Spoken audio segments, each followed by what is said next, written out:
Fermentation.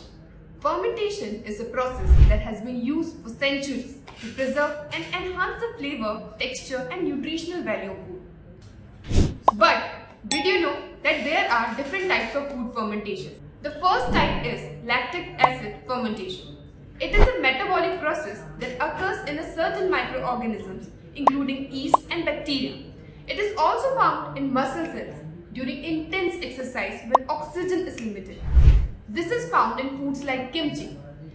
This process involves the use of lactobacillus bacteria, which converts glucose or other 6-carbon sugars into lactic acid, in the absence of oxygen, giving the foods its tangy flavor.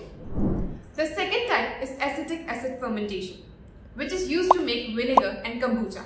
This process involves the use of acetic acid bacteria, which involves converting alcohol into acetic acid, giving the food its sour taste. This product is the result of two-stage fermentation. The first step is an anaerobic fermentation. Alcoholic fermentation of sugar into ethanol by yeast is called as an anaerobic fermentation. And the second step is an aerobic fermentation. Oxidation of ethanol into acetic acid by acetic acid bacteria takes place. The third type is ethanolic fermentation, which is used to make pickles and olives. This process involves the use of salt and lactic acid, which create an environment that favors the growth of beneficial bacteria while inhibiting the growth of harmful bacteria. It is the process of anaerobic transformation of fructose and glucose into ethanol and carbon dioxide.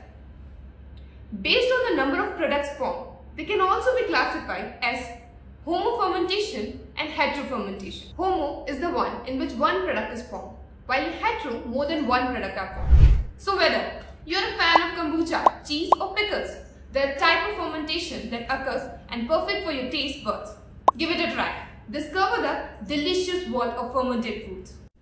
I hope you liked the video. For more such informative videos, subscribe to our channel.